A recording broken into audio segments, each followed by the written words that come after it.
Brentford 0, and that is exactly what we needed to see yesterday. You know, is exactly what we've wanted over the last couple of weeks, serving up dross after dross after dross.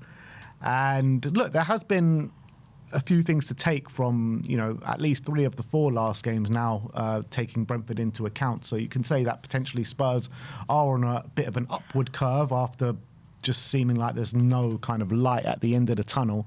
But yesterday, I thought everything from start to finish was just absolutely spot on. I questioned the lineup when I first saw it. I was like, I didn't even know what kind of system that we were playing, because you saw Muani and Richarlison there. Is he trying to go back to that 4-2-2-2, or is it 4-2-3-1 with Richarlison? I thought it was going to be, if anything, Richarlison on the left and Muani through the middle. But he went for Muani down the left and Richarlison through the middle in a 4-2-3-1.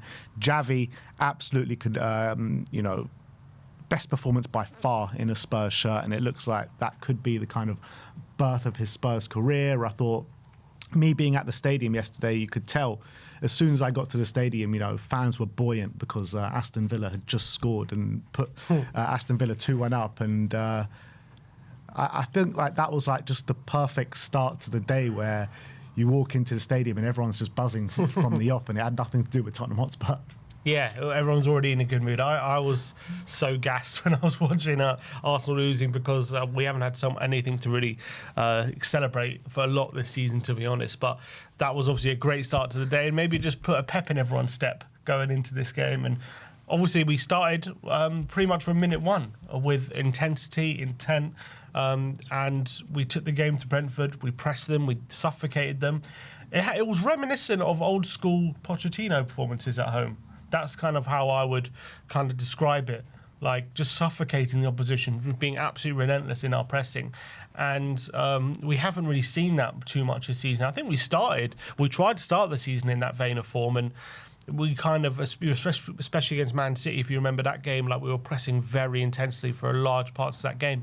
But for some reason, our pressing, whether it be teams figuring it out or the players being less intense, we just haven't got it properly going. Like, we haven't been able to suffocate opposition like we did yesterday. And yesterday was like the first time in a while we've been really able to force loads of mistakes out of the opposition, create chances from our pressing, and really just put our foot on the opposition's necks and basically kill the game in that sense. And Brentford, I think, is as impressive as it was that we were able to create the amount of chances we were as well. Brentford had very little during that game, and I think that's just because they were being rushed into long passes. They weren't able to get any sort of passing game going. Damsgaard was completely out of the game. They were just forced to try and go long to Thiago and see if they can get any joy there. And I think it was a much better performance from Spurs in a timely manner as well. We needed it. It was a performance which, Frank needed that performance, especially at home. We just needed a good performance and a good win. And a game where not only were we the favourites, not only did we dominate, but we actually were impressive in that game. And it's just been so few and far between. So it was great. And I think the formation 4-2-3-1 is probably where we've looked our best this season, and we have played that formation. So for me, it's no surprise to stop with the tinkering, go back to that formation. But we haven't started a game yet with Muani off the left, Rishi up front, with Xavi in the 10. That's probably, you would say, our best 4 attackers, isn't it? So having them all on the pitch at the same time, and all of a sudden they're all, Frank is saying, in better kind of they're in a better way physically. He was saying actually in his game in the press conference that Kudus has obviously been struggling with a bit of an injury, and he seemed to get over it yesterday. Muani's in a better physical state. I think Richarlison looks so much better physically as well, and obviously Xavi got his first start in 4 games. So they all looked sharper, more energetic, and they started to click yesterday, and that was really, really encouraging. Yeah, absolutely. You mentioned before about, reminiscent of a Pochettino Spurs team. The way Spurs played yesterday, that's exactly how you expect and you want a Spurs team to play, particularly at home against the team that we're favourites against. So aggressive, winning the ball in key areas, everyone with a single track mind to just consistently create chances, like wave after wave after wave. And it's just been like an absolute far cry of what we've seen at all, particularly at home this season. And it was a welcome return to that kind of mentality and that mode, and such a delight to see, man. It really was. And you know, at the halftime whistle goes and the whole stadium rise to their feet and give them a massive ovation, and it was just great to see. But we need to kick on from here, don't we? Like, it's great to see it, and you know, Frank has been chopping and changing so much, and has led to like disjointed performances, lack of attacking intent, lack of intensity.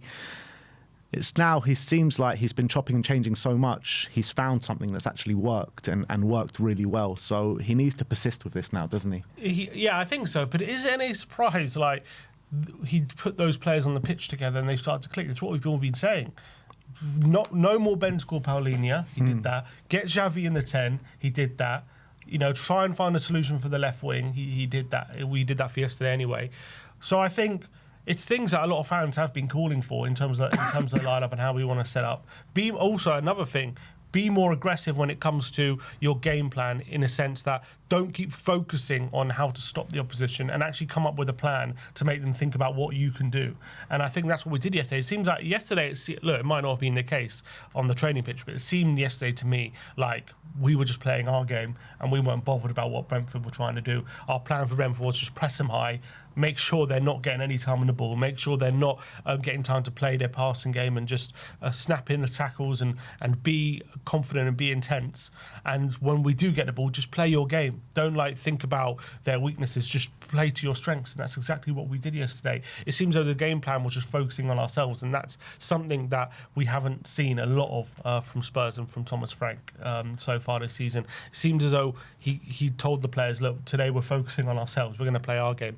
I also noticed a few things in terms of difference. I noticed Porro yesterday was flying forward compared to recent weeks, well, majority of the season I should say, where he's kind of been playing in off the ball in like a 3 with the 2 centre-backs, and he's been hanging back. Yesterday, he was definitely tasked with overlapping Kudus and getting flying forward. I was looking at the average positions, because in my mind, I was like, I'm pretty sure he's playing a lot higher up today. And if you look at the average positions on the passing maps, he's a lot further forward than he has been in previous games. So to have 2 flying wing backs, I think really helped the wingers not be so isolated and not be always in 1 versus 2 situations, giving support. And obviously he was a big threat as well. He was constantly getting to the byline and getting crosses in. So that was obviously really positive.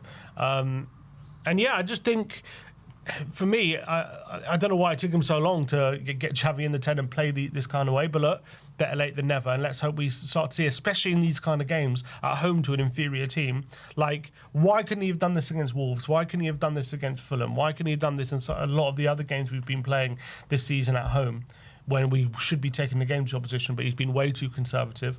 But maybe the penny's dropped now. Yeah, 100%. Let's hope so anyway, because look, so far it's just one game, and we need to see it on a consistent basis. We need to see it moving forward. But I completely agree with you with the fullbacks. I mean, Porro put in his best performance probably of the season. I thought he was fantastic. You know, it wasn't just him in the areas that he was taking up. I think every time he got on the ball, he was looking to provide quality. Obviously, he played that lovely ball down to Xavi, didn't he? That set us off on our first goal. And Xavi obviously laid on an unbelievable assist for Richarlison. But what I noticed about Porro as well yesterday, I thought he was just super aggressive, and any time the ball was coming down his side on their left-hand side, our right-hand side, he was so strong in the challenge. He was aggressive, and he was winning the ball back countless amount of times. And that's the Porro we want to see, man. Quality on the ball and off the ball, really aggressive and winning the ball back countless amount of times. So massive step in the right direction. Because I've given Porro a lot of criticism over the last couple of weeks, and I think it's been warranted. You know, his performances have not been good enough. Yesterday was a massive step in the right direction. You look at that team that started yesterday, I thought that there's not one player that can come in for any criticism. I think everyone was fantastic, because we speak about it a lot on this channel, and you know, I'm sure a lot of Spurs fans speaking about it. We try to rely on too many individuals in the team, like Mohamed Kudus on the right, Destiny Udogie on the left at times, and the plan just seems to be like, get it to these players and let them work their magic. Yesterday was a complete team performance. I really believe that. Like, not one player you can say anything about, and you got to give credit. Look, it's taken a long time, as you say, to get to this point. You know, we're nearly halfway through the season, but that was our most complete team performance, particularly at home, wasn't it? Definitely, and offensively, Like, I think that's probably, I know some people get angry when I talk about expected goals, but that's probably what our best XG of the season, I would say. I can't think of a game where we've had better XG in especially at home, but I think throughout the season, I would hazard a guess that's our best one. That's just a prediction. I haven't actually looked at the numbers, but we were so much more offensive. We were so much more creative, and we were so much more exciting to watch. It was actually fun to watch Tottenham yesterday, and it was actually enjoyable, which just hasn't been the case. Just hasn't been the case for large parts of the season. So, I think having those 4 players together was really great. Having just the play through Xavi, having I think as well, it really helped having Bentancur and Gray in a pivot, not having Bentancur next to Paulinho, having a player who's going to look to be brave on the ball and pass through the lines and actually have the quality as well. Bentancur seemed like a new player yesterday. Archie Gray was so brave, wriggling out of tight situations where you thought surely he's going to lose the ball here, and he ends up, flicking it to one of his players. Kudus looked a lot sharper yesterday. I think Aya had to go off at half time because he was just getting the run around yesterday. He couldn't handle Kudus, and even Rico Henry, I think, struggled as well.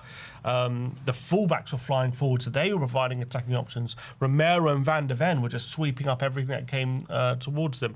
Everyone was on point. Everyone was performing for the team, and it was a real exciting performance, energetic performance, and just something we've been missing. For some reason, there's just been this severe lack of intensity throughout the whole season. It's like at home, I don't know whether it's because Brentford decided to go man-to-man and press us quite high yesterday, but we found it quite easy to play through them. And I think that at the end of the day, the key moments came from Xavi Simons just completely getting the better of Vandenberg. It happened in both moments.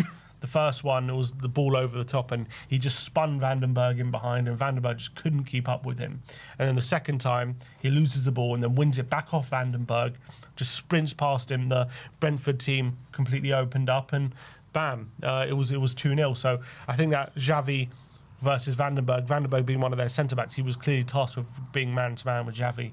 And that's the quality Xavi can give you if you're not on it with him. He can spin you, and he showed his quality yesterday in those moments. Is that the birth of his Tottenham career yesterday? Because it definitely felt like it. I hope so. I would say there will be smarter teams, because I think Brentford were too overconfident. I feel like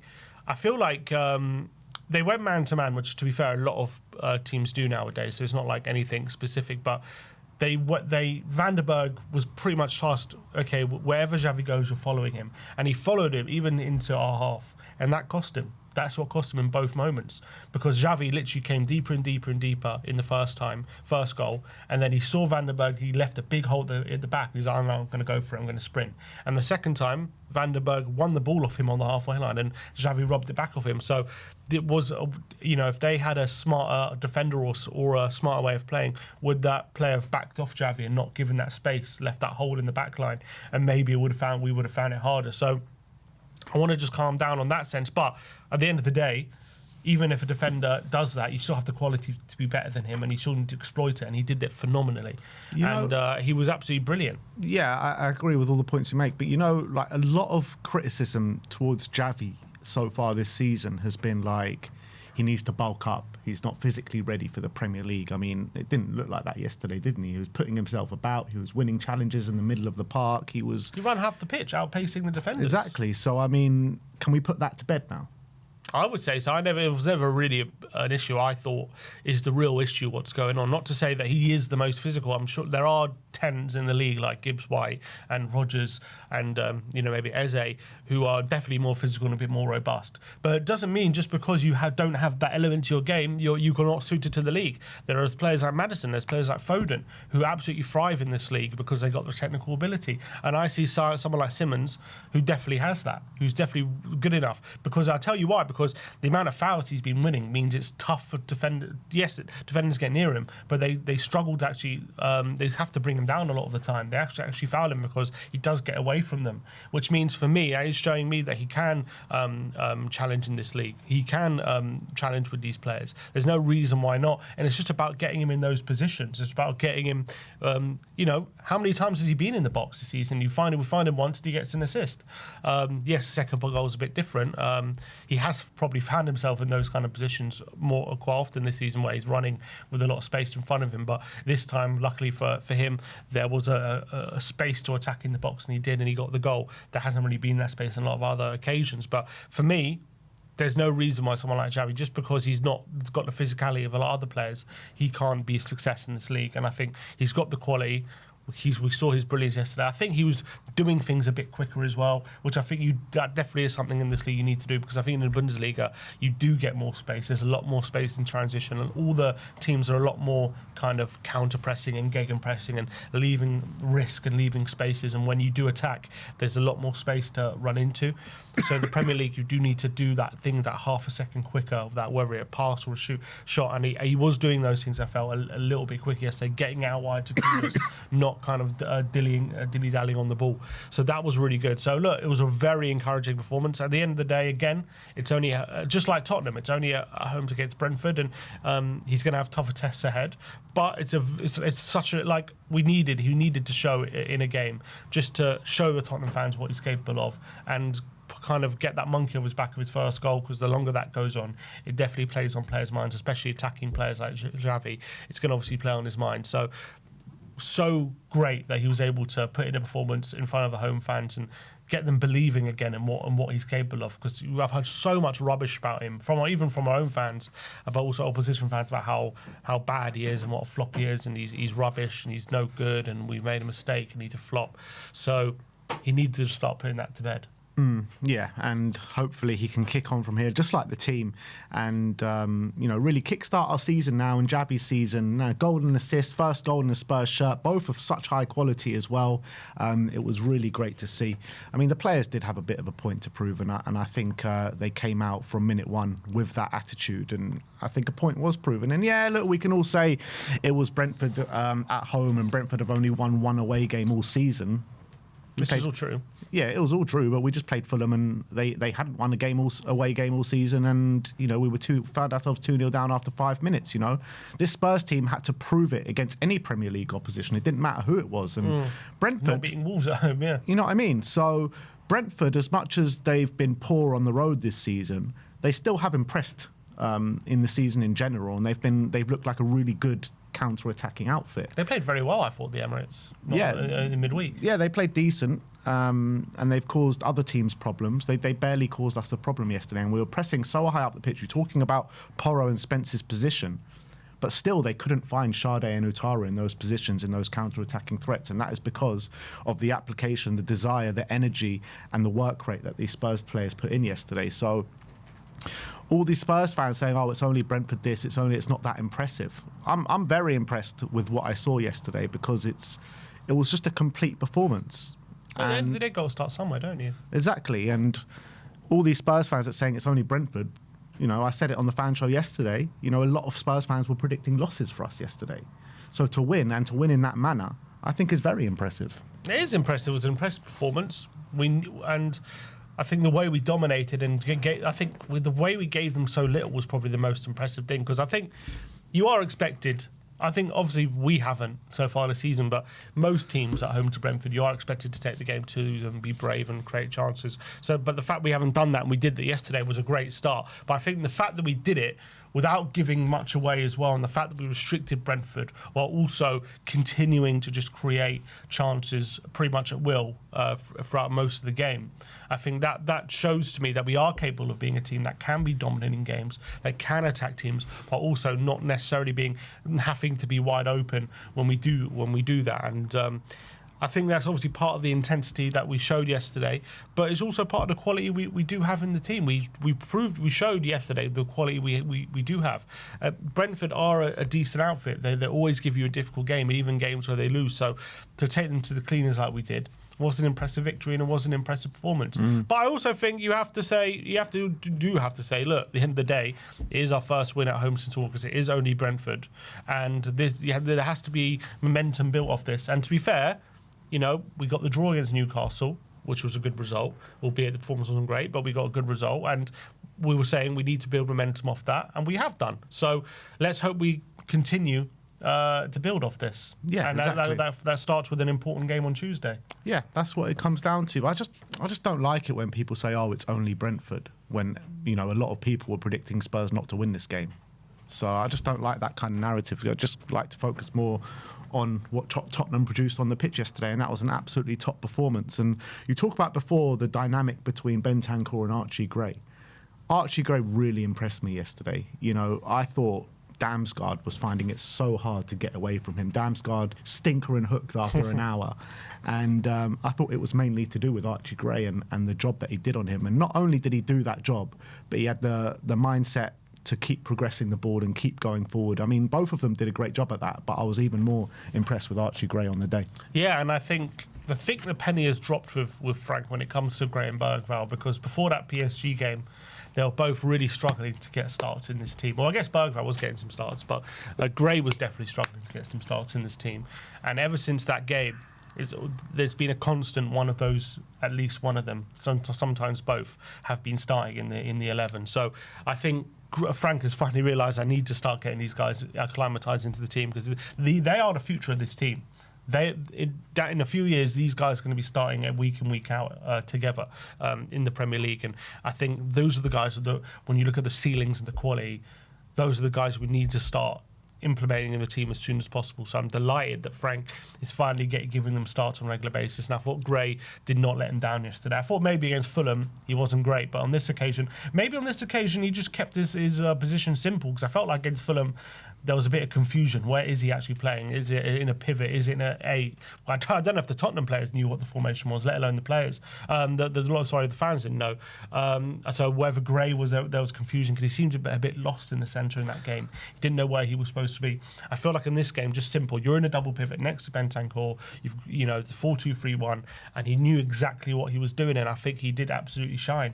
And Brentford, you got, whatever you want to say about their quality, they got Henderson, who's a very experienced central midfielder who's actually having a very good season. Yarmouk has been quite a good player for Brentford over the last couple of years, but especially for me against Henderson. I know Henderson is ageing, and he's obviously not the player he was in his prime, but it's still a player who gets in the England squad, and it's still a player who's actually playing quite well week in, week out in the Premier League. So, and he's a very experienced player, so would have been quite easy to get bullied by him on that day. And I thought he actually took the game to Henderson, and I thought Henderson found it really hard to deal with him, and he was snapping at his heels. He was getting involved in the challenges, wasn't allowing Henderson to play his game. Those long passes in behind, which has served Brentford so well this season, those long passes from Henderson in behind to Thiago, he wasn't being able to find them because of how good Gray was. And he was, as you say, he wasn't just focusing on defending. When he was getting on the ball, he was brave.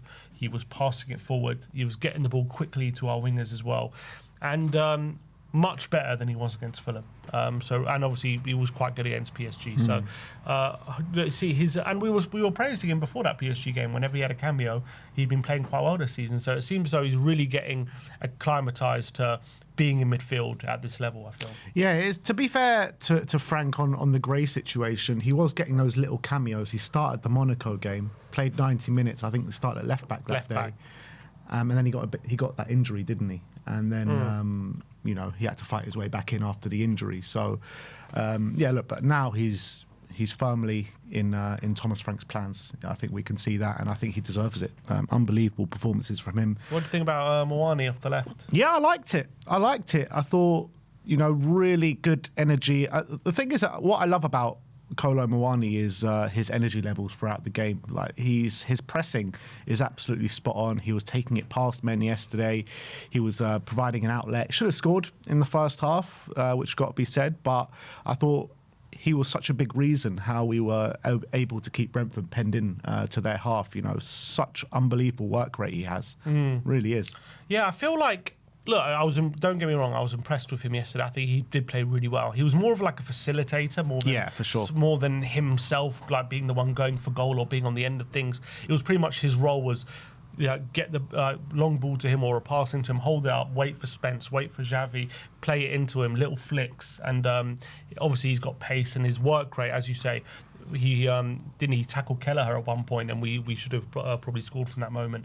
He was doing that time after time. He's got incredible energy about him. Do I think long term that's going to be his position. I feel like we find him there because he's probably the best option there at the moment, because no one's really nailing down that position. And I do think when it comes to in our attacking players, he's obviously one of the better ones. And if he wants to play Rishi up front, you got to fit him in probably somewhere. I don't think he's a winger based off yesterday. I think he did well and he performed well. I've got no problem with how he played, but long term, I don't know if him being off the left is going to be a position for him in our team. I think we're going to need someone a bit more maybe creative, or a bit more maybe. I think he can be direct, but he never really threatened to like cut inside and shoot, or like really threatened with goal mouth action. But I think he probably did the job he was asked, which is make sure when we're keeping the ball. I think that's something that, especially when Johnson's playing in that position, that we definitely struggle with, where kind of the ball goes out wide, it's like a black hole, and all of a sudden the ball's coming back at us. And that was something that he did very well. He just protected the ball, made sure we're sustaining attacks, and his work rate was brilliant. But yeah, I don't know if he's going to be a long-term winger. I don't know if that's going to be his position. You could see the difference, though, can't you, with Muani on that side and Kudus on the other side? Like, Kudus just provides like genuine attacking threat and creative play, like consistently throughout. And look, there was a bit of a lull period when you were talking about the first game of the season to now. You know, he started off on fire, then he went a bit quiet for a few weeks. But these last couple of performances has been Kudus back to his best, in my opinion. I mean, who started was Aya. I mean, yeah. He had the beating of him all day long, didn't he? He must be going home and having nightmares about Mohamed Kudus, because I thought Kudus was absolutely phenomenal on that right-hand side. Yeah, he was spinning in behind, he was cutting inside. I didn't know what way to go. He couldn't live with him, and he was fantastic, Kudus. And I thought the link-up play with Porro as well. I thought Porro was helping him out a lot more than he has done. I feel like Porro usually kind of passes it into him, then just hangs back a bit, and that allows Kudus to go on a dribble. But on this occasion, he was just so direct and overlapping, and it just helped Kudus find a bit more space and be able to go one-on-one with his defender and take him on. As soon as he's in a one-on-one situation, you always back him, don't you? You always think, God, he's got the beating. Even when Rico Henry came on in the second half, he got a bit more joy out of Kudus. Still, Kudus was really had the upper hand in that duel as well, and he was absolutely brilliant. The only thing I would say about Kudus is he was playing so well, I think he got too comfortable, and he started doing these little stupid things and nearly cost us. Yeah, nearly cost us. He gave the ball away with a stupid flick. See, Romero absolutely went mad. And absolutely right. We were on the attack, and instead of like bursting forward, he does a stupid kick up. He flicks it back to Xavi unnecessarily when he could have just passed it normally. Yeah. Gave away a throw, and that throw nearly cost us a goal. So I think maybe he got too comfortable, maybe in how well he was playing. But by and large, he was absolutely fantastic. Understandable, he was he was probably full of confidence. He probably felt on top of the world, and maybe he just led it to him a tiny bit in that moment. But by and large, keep it a bit more professional, Mo. Yeah, just keep things simple and effective. I think that's what we want. But you know what? These players are mavericks, and sometimes they got to do what they feel, and he did that in that moment. And I just want, hopefully, he just doesn't start doing stupid things like that. And he did something similar as well against Newcastle. He was doing kick-ups, wasn't he? Like in his own half, and gave the ball away. So he's just got to cut that stuff out. But the guy has got such immense talent, such ability. He is so hard to stop, such strength, such pace, and technical ability as well. The world is at his feet. I feel like we haven't even seen half of what he's capable of. I really believe that. I think he's got so much ability.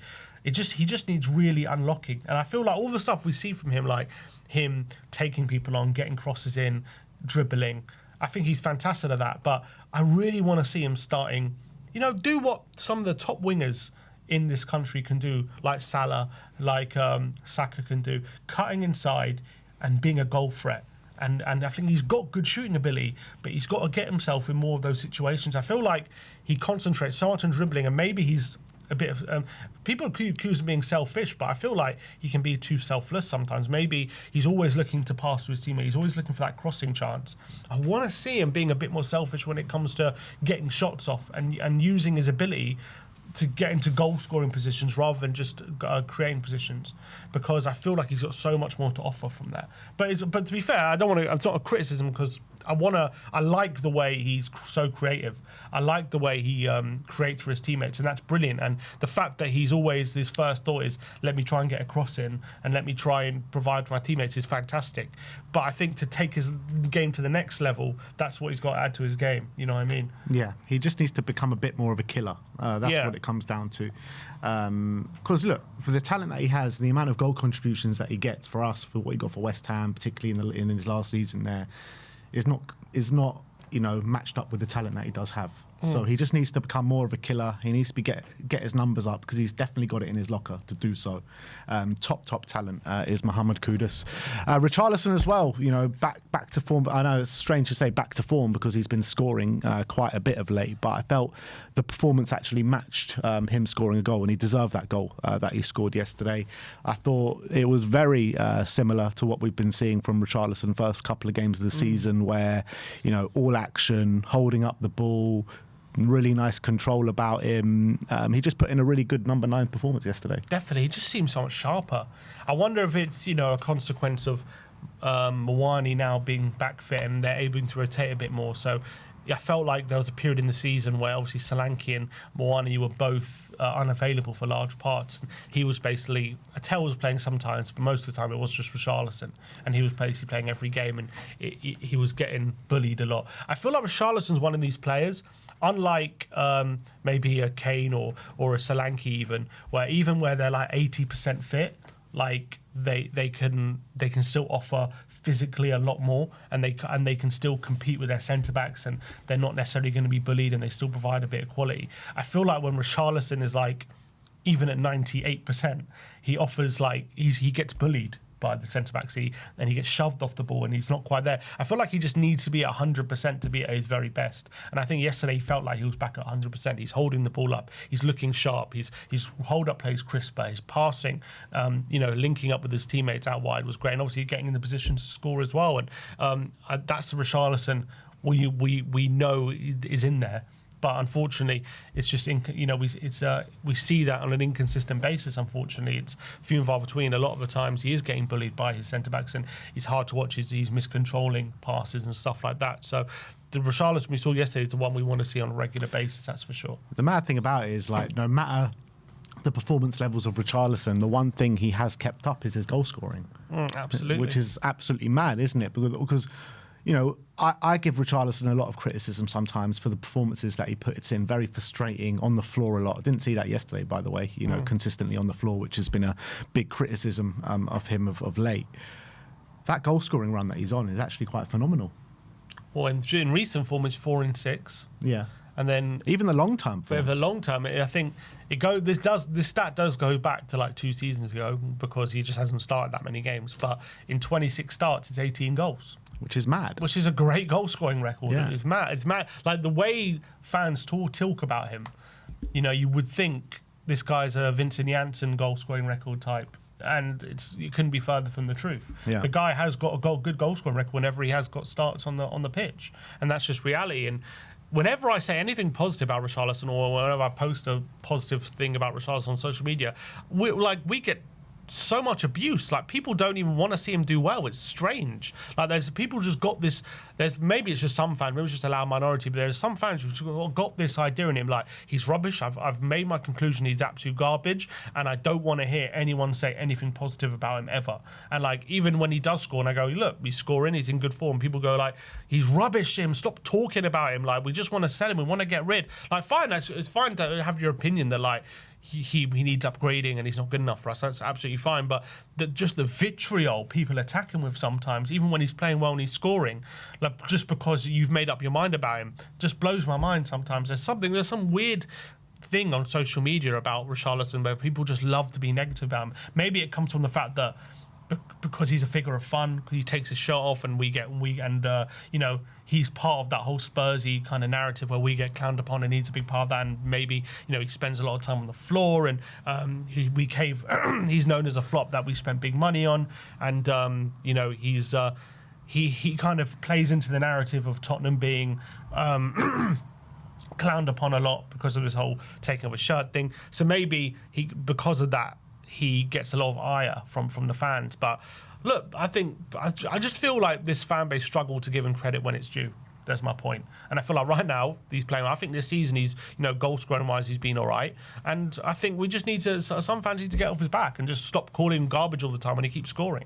Yeah, I think there could be a bit of comparisons drawn there between him and Brennan Johnson. I think Brennan Johnson to a more heightened extent, because Brennan Johnson, I think, he does less on a football pitch than Richarlison does more often than not. But what Brennan Johnson did do was put the ball in the back of the net, 18 times last season, and he still gets criticised a lot, which is fair enough because, the performances aren't, matching up to maybe the goal contributions that he has been given. And I think maybe Richarlison, you could be said with the goals that he's scoring, maybe it's a bit of a similar case, but I don't think it's exactly the same, because I do think, we have seen more from Richarlison than we have with Brennan Johnson with actually impacting games.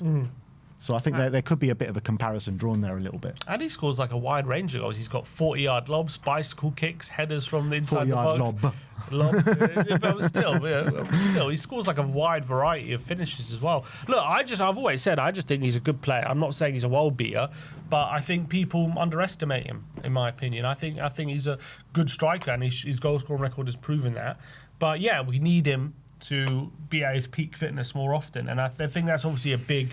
That's been a big issue for him, staying fit and being at peak fitness. He needs to have performances like yesterday, like Burnley, like Man City, like PSG in the Super Cup. He needs to have performances like that more often, and unfortunately, those performances have been too few and far between this season. That's just the reality, The performances in between today and the Man City game have not been great.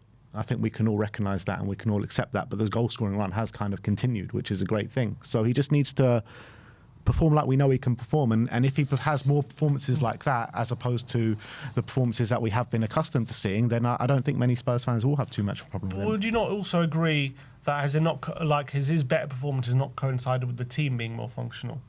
Yeah, you could say that. So I think, is that not, could that not maybe all his best performances have been Spurs' best performances? Yeah. So is it not necessarily? It's not necessarily like he's playing badly because he's bad. Is it not maybe he's playing badly because the team just isn't as functional a lot of the time? Yeah, maybe there's a bit of both in there, because there are some moments in the game where he hasn't been performing well that just frustrates fans, and I don't think that's to do with team functionality. I think it's mainly to do with his personal performance, because look at the hold up play, there's just nothing there in the last couple of games before that, constantly on the floor, just ball just bouncing off him, stuff like that where we know he can do better at, and it just leaves you more frustrated. Yeah, I understand that, but I think again, yesterday, there's players a lot closer to him. True. Against PSG, same thing. Against PSG when in the Super Cup, was the same thing. We had two up front. And I feel like a lot of the time this season, he's been so isolated, not play within 20 yards of him. And he's asked to basically hold the ball up against two strong centre-backs until someone gets near him. And it's been a fool's errand a lot of the time, I feel. Yeah, you might be right.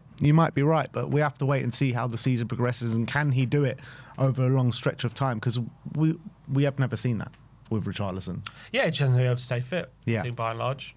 So massive step in the right direction. Really good performance from Richarlison yesterday. Is he the long-term answer to our number 9? I don't know. But no, probably not. But still, doesn't mean we have to absolutely just kill him every time he plays a game for us. Yeah. I just don't get the such high negativity I see about him. Yeah. No, I agree with that. But on Thomas Frank, you go on about you want to see the performances. You saw that yesterday. Absolutely. Did you think Frank was capable of putting a performance like that? I think he's capable of it. There's no reason why not. He just hasn't set up a team so far to do it. There's no reason why he shouldn't be capable of a performance like that. It's just about doing. It's about, first of all, doing it on a regular basis, doing it with different kind of opposition, and being brave. And I think hopefully the penny has dropped. There's a lot more encouraging performance to this than most other performances that we've seen this season, 100%. I was really happy with what I saw yesterday, and I think the pressing was intent. Look, I think the setup was great. I think he got a number 10 in there in Javi. Everything I've been asking for, basically, he did yesterday. He got the fullbacks flying a lot further forward. He was braver. He was less pragmatic. And that's kind of what we've needed from him. And that's kind of gives everyone belief, or when we see things like that, gives everyone belief that, it lets everyone dream about what's possible. But it's about doing it more regularly, doing it against I'm not even going to say about doing it against better opposition, because look, Brentford are decent, they're a mid-table team. Those are the kind of teams you're going to be playing against, so that's fine. But we want to see it against that level of opposition more often. Put it that way. Dan, that was. Are you more hopeful now? Are you more hopeful after that performance? I'm more hopeful than I was in recent weeks. Yeah, for sure. I wouldn't say. Look, I've always said. We shouldn't sack him, and I don't think we're going to be seeing the best of Tottenham until the second half of the season. And let's hope that's true. I think the reason I'm being heavily critical is because I do think he's been making lots of mistakes in terms of how we've been setting up and how he's been asking this team to play. Hopefully that starts to change.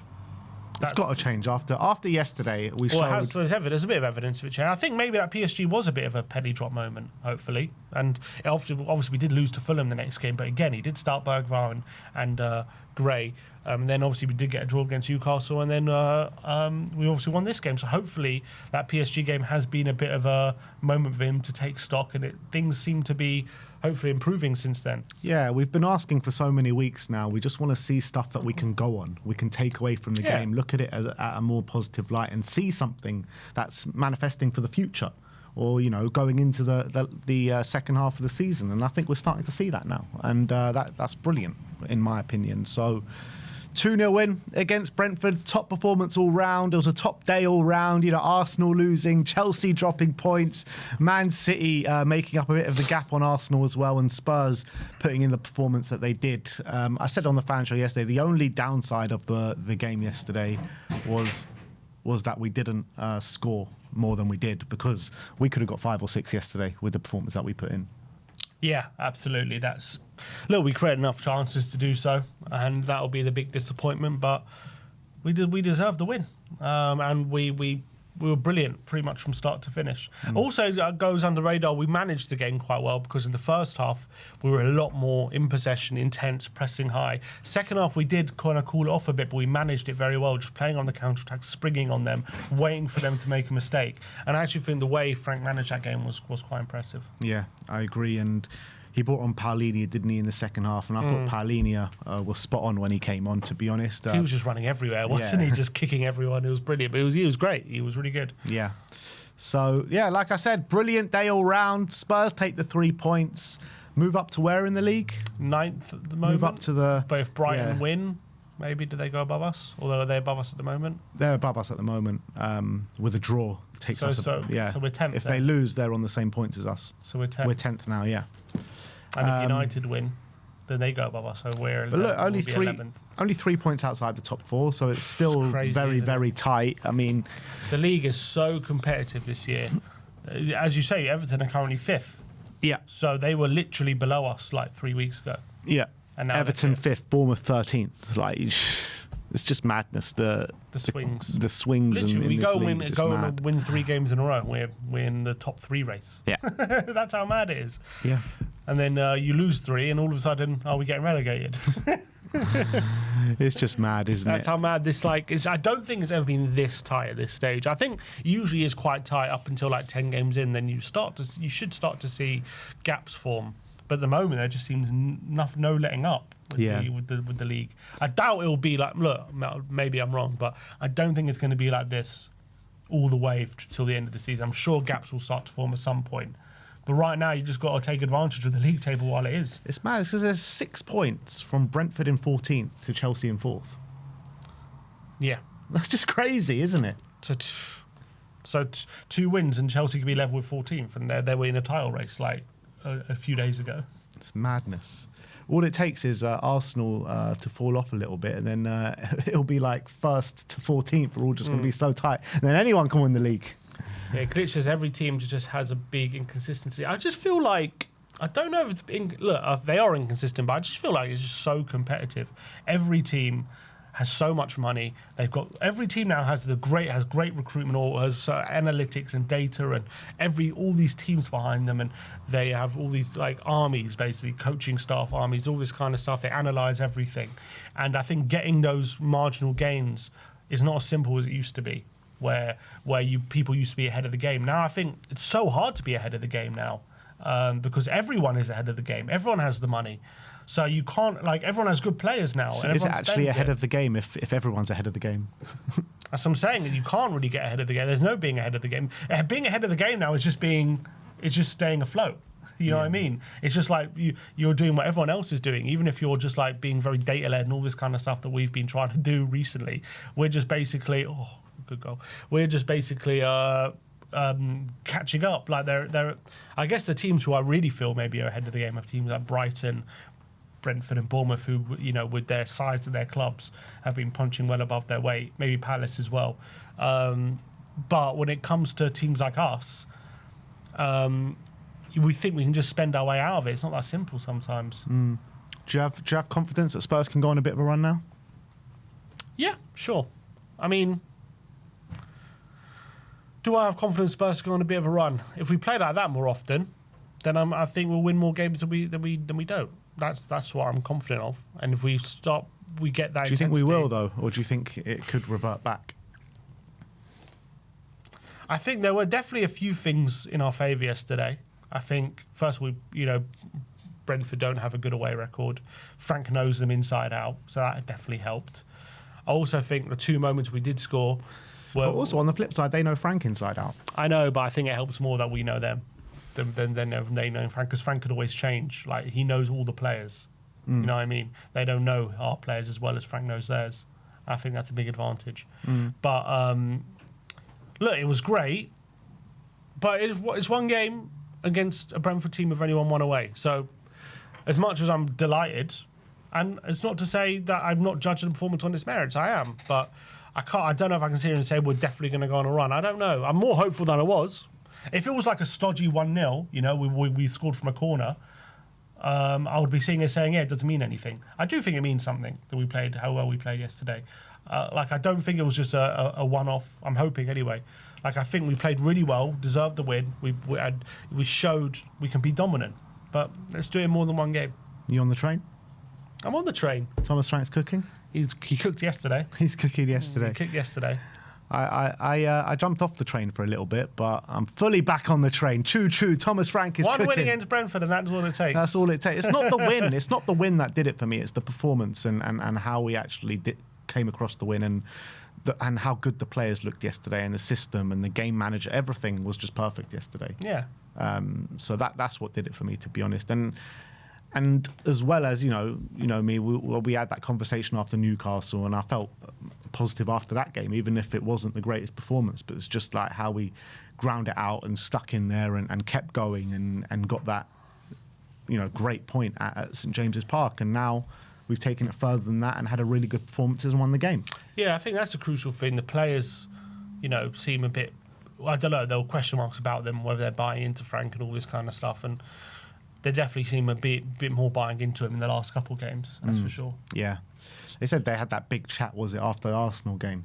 And I think Chelsea was said. it Chelsea? Or, I think was it not Arsenal as well? I think that maybe they had two chats. There are probably lots of chats this season. But yeah, like since Arsenal, I think it has got better.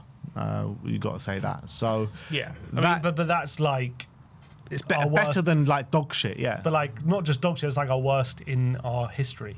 Like Premier League history. So there's really only one way up from there. But as I said, it can carry on and it can fester. And no, you're right, and it's got better. You're right, and as I say, if I'm not totally results based in how I think about how we're playing. And again, I said, you know, if we would have won yesterday, but it was just so, you know, we were lucky and we scored from our own goal and we won 1-0.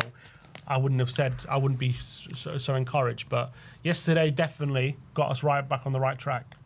Absolutely. All right, so that is our match review. Spurs 2, Brentford 0, and we got a couple